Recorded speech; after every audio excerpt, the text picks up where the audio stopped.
Question number 3 number का प्रश्न। वर्ष 2018 में चंदे में 30,000 रुपये प्राप्त हुए।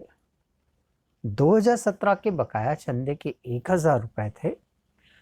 2019 के चंदे के 3,500 रुपये अग्रिम प्राप्त हुए हैं और ये दोनों राशियां उपयुक्त 30,000 रुपये में शामिल हैं। वर्ष 2018 का बकाया रह गया चंदा 1,500 रुपये है।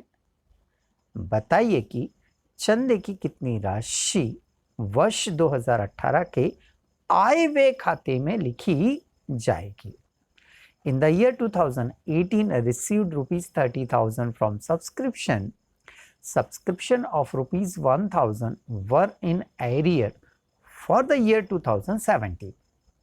Subscription of rupees 3,500 were received in advance for the year 2019. This amount is included in the above mentioned amount rupees 30,000. Subscription of 1,500 are arrear for the year 2018. Show how much amount of subscription will be transferred to income and expenditure account for the year 2018. Yes अब हमारा जो next question है ये, इसमें हमें जो subscription का calculation करना, हाँ कैलकुलेशन तो सब्सक्रिप्शन का ही करना है, बट नया ये है कि अभी हम जो सब्सक्रिप्शन निकाल रहे थे, कैलकुलेट कर रहे थे पिछले दोनों क्वेश्चंस में, उनमें हम रिसिप्ट्स एंड पेमेंट के लिए सब्सक्रिप्शन निकाल रहे थे। किसके लिए निकाल रहे थे? रिसिप्ट्स एंड पेमेंट के लिए। अब हमें जो सब्सक्रिप्शन का कैलकुलेशन करना है वो इनकम एंड एक्सपेंडिचर अकाउंट के लिए करना है। कौन से अकाउंट के लिए करना है? आय व्यय खाते के लिए करना है। इनकम एंड एक्सपेंडिचर अकाउंट में सब्सक्रिप्शन कैसे कैलकुलेट करके लिखा जाएगा, अब हम वो कैलकुलेशन देखने जा रहे हैं। तो सबसे पहले हम फॉर्मेट देख लेते हैं कि इनकम एंड एक्सपेंडिचर अकाउंट में जब सब्सक्रिप्शन लिखा जाता है, आय व्यय खाते में जब सब्सक्रिप्शन लिखा जाता है तो वो कैलकुलेट कैसे होता है, उसका फॉर्मेट क्या होता है, वो फॉर्मेट हम यहां पर सबसे पहले देखेंगे। तो सबसे पहले हमने ऊपर हेडिंग लिखा, calculation of subscription for income and expenditure account. ठीक है, अब देखिए इनकम एंड एक्सपेंडिचर में जो सब्सक्रिप्शन लिखा जाता है उसके लिए अमाउंट उठा के लाया जाता है रिसिप्ट्स एंड पेमेंट अकाउंट से। कहां से उठा के लाते हैं हम? रिसिप्ट्स एंड पेमेंट अकाउंट से उठा के लाते हैं। कहां से उठा के लाते हैं? रिसिप्ट्स एंड पेमेंट अकाउंट से उठा के लाते हैं। तो जब हम रिसिप्ट्स एंड पेमेंट अकाउंट से उठा के लाते हैं तो याद करो, रिसिप्ट्स एंड पेमेंट में सब्सक्रिप्शन लिखते कैसे थे? बोले सर लास्ट ईयर का, करंट ईयर का और नेक्स्ट ईयर का, तीनों का जोड़ के लिखते थे ना। तो मैं वहां से यदि उठा के ला रहा हूं, रिसिप्ट्स एंड पेमेंट से यदि उठा के ला रहा हूं, तो तीनों ईयर की अमाउंट उठ कर आएगी ना यहाँ पर। हाँ बिल्कुल सही है, तीनों ईयर की अमाउंट उठ के आएगी। Total subscription received in current year, previous year का, करंट ईयर का और नेक्स्ट ईयर का। पीवाई मतलब प्रीवियस ईयर, सीवाई मतलब करंट ईयर और एनवाई मतलब नेक्स्ट ईयर। तीनों वर्षों का करंट ईयर में जितना सब्सक्रिप्शन रिसीव हुआ है, तीनों वर्षों का करंट ईयर में जितना सब्सक्रिप्शन रिसीव हुआ है वो यहां लिख लीजिए आप। ये लिख दिया हमने। ठीक, अब इसमें दो इफेक्ट आउटस्टैंडिंग के देना है, दो इफेक्ट आउटस्टैंडिंग के देना है और दो इफेक्ट आपको एडवांस के देना है। ऐसे करके 4 इफेक्ट आपको देने हैं। दो इफेक्ट काहे के देना है? आउटस्टैंडिंग के, और दो इफेक्ट एडवांस के देना है। बिल्कुल। अब आउटस्टैंडिंग जो होगा वो प्रीवियस ईयर में आउटस्टैंडिंग होगा और करंट ईयर में आउटस्टैंडिंग होगा। आउटस्टैंडिंग जो होगा वो कब कब होगा? प्रीवियस ईयर का आउटस्टैंडिंग हो सकता है और करंट ईयर का आउटस्टैंडिंग हो सकता है। ठीक है। एडवांस, एडवांस भी प्रीवियस ईयर में हो सकता है और करंट ईयर में हो सकता है। एडवांस भी प्रीवियस ईयर में होगा और करंट ईयर में होगा।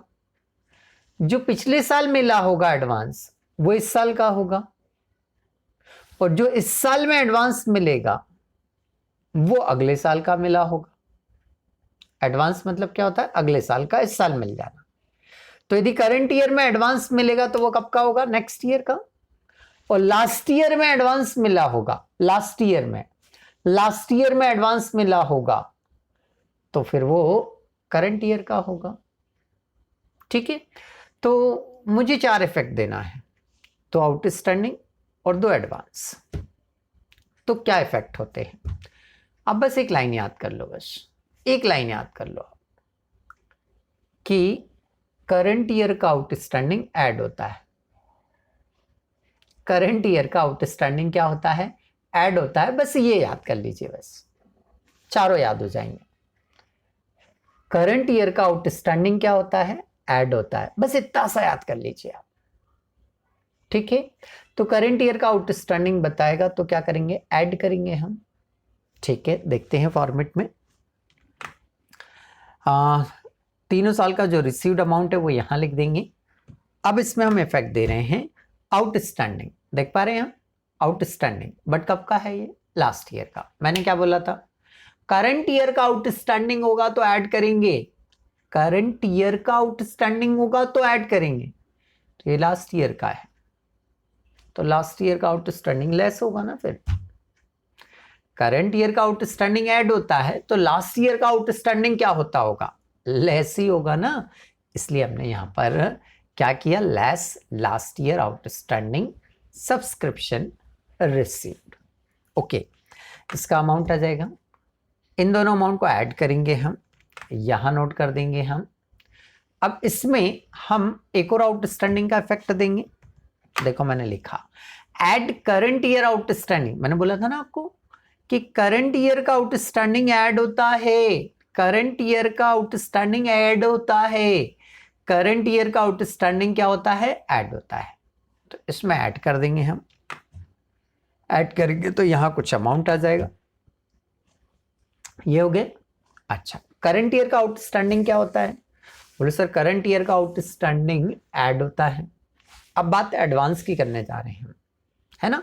आउटस्टैंडिंग का तो हो गया, ये एडवांस की बात करने जा रहे हैं। तो एडवांस जो होगा वो लास्ट ईयर में मिल गया था, बट वो होगा कौन से ईयर का? करंट ईयर का। तो advance received subscription in last year, पिछले साल मिल गया था, है इस साल का। ओके, लास्ट ईयर का एडवांस, तो लास्ट ईयर का एडवांस यहां आकर ऐड होगा। वो सर मैं कैसे याद करूं? देखो, करंट ईयर का आउटस्टैंडिंग क्या होता है? ऐड होता है। करंट ईयर का आउटस्टैंडिंग क्या होता है? ऐड होता है। मैं ये वाला पॉइंट जो है आपको, ये वाला है ना, ये वाला पॉइंट मैं आपको अभी कुछ सेकंड्स के बाद समझाता हूं आपको। ठीक है, हाँ। Advance received subscription in current year for next year, इस साल मिला है अगले साल के लिए। ओके, आपको इतना सा ध्यान रखना है, करंट ईयर का आउटस्टैंडिंग क्या होता है? ऐड होता है। तो करंट ईयर का एडवांस क्या होता होगा? लेस होता होगा। क्यों सर? अरे करंट ईयर का आउटस्टैंडिंग मतलब नहीं मिला, करंट ईयर का आउटस्टैंडिंग मतलब नहीं मिला तो उसे ऐड कर रहे हो। और करंट ईयर में एडवांस मिल गया, करंट ईयर में क्या मिल गया? एडवांस, तो लेस ही होगा ना, पॉजिटिव नाम है ना, उसका मीनिंग ही अपोजिट हो रहा है। तो करंट ईयर में एडवांस मिल रहा है मतलब फिर वो क्या होगा? लेस होगा। अच्छा, करंट ईयर का एडवांस क्या हो रहा है? लेस। करंट ईयर का एडवांस क्या हो रहा है? लेस। तो लास्ट ईयर का एडवांस क्या होता होगा? ऐड। ठीक है, तो सिंपल सा याद रखिएगा, बिल्कुल सिंपल सा याद रखिएगा कि करंट ईयर का आउटस्टैंडिंग ऐड होता है, लास्ट ईयर का आउटस्टैंडिंग लेस होता है। करंट ईयर का आउटस्टैंडिंग ऐड होता है और करंट ईयर का एडवांस जो होता है फिर लेस होगा, और करंट ईयर का एडवांस यदि लेस हो रहा है तो लास्ट ईयर का एडवांस क्या होगा, ऐड होगा। इस तरह से जो अमाउंट आएगा वो अमाउंट आ जाएगा आपका इनकम एंड एक्सपेंडिचर अकाउंट में। ठीक है, ये तो हुआ हमारा फॉर्मेट याद रखेंगे हम, और फॉर्मेट के अकॉर्डिंग ही अपने को चलना है। ठीक है, अब आते हैं हमारे क्वेश्चंस पर। सबसे पहले हमने लिखा calculation of subscription for income and expenditure account. ठीक है, सबसे पहले क्या लिखना है हमें, subscription received in current year, तो वो बोल रहा है 2018 में टोटल 30,000 रिसीव हुए। ठीक है, तो यहाँ लिख दीजिए total subscription received in current year 30,000 दिया उसने। अब हमें लेस करना है लास्ट ईयर आउटस्टैंडिंग। क्वेश्चन में दिया 2017 के बकाया चंदे 1,000 रुपए थे। ठीक है, तो लास्ट ईयर का आउटस्टैंडिंग कितना दिया क्वेश्चन में उसने, 1,000 रुपीज़, ये लिख दिया हमने 1,000। लेस करना है 30,000 में से 1,000 लेस करेंगे हम, 29,000 आएगा। फिर करंट ईयर का आउटस्टैंडिंग आपको क्या करना है, ऐड करना है। क्वेश्चन में देखिए 2018 हमारा करंट ईयर है, 2018 करंट ईयर है, 2018 करंट ईयर है, 17 लास्ट ईयर होगा। ठीक है, तो 18 का बकाया है बेटा 1,500 रुपये, लिखा है बिल्कुल क्लियर। 2018 का एरियर है आपका, बकाया है आपका, कितना दिया उसने, 1,500 रुपये। ठीक है, तो ये ऐड हो जाएगा, करंट ईयर का आउटस्टैंडिंग है। 29,000 में 1,500 रुपये क्या करेंगे आप, ऐड करेंगे, तो ये आ गया आपका 30,500। इसके बाद हम एडवांस की बात करेंगे। Advance received subscription in last year, पिछले साल का, लास्ट ईयर पिछले साल का ऐड होगा। पिछले साल में कुछ एडवांस देखिए अपने को मिला है क्या, बोले 17 का कोई एडवांस सर मेरे को तो नहीं दिख रहा है। ठीक है, नहीं दिख रहा है तो डैश कर दूं, यही अमाउंट वापस यहाँ आ जाएगा, ये वापस आ गया। करंट ईयर में कोई एडवांस मिला है, हाँ मिला है सर, करंट ईयर में एडवांस मिला है 3,500 रुपये, एडवांस रिसीव हुआ है, अगले साल का इस साल मिल गया, 19 का 18 में मिल गया, अगले साल का 19 का 18 में मिल गया। आने दो फिर, कितना है भाई, next less advance received subscription in current year for next year, कितना दिया 3,500, लेस होगा ये भी, इसे लेस करेंगे तो ये बचता है 30,500 में से 3,500 लेस करिए बेटा, 27,000 आ रहा है। ये जो 27,000 आ रहा है ये amount income and expenditure account में लिखी जाएगी। क्लियर, तो ऐसे करके आपका ये क्वेश्चन यहाँ पर कंप्लीट हो जाता है।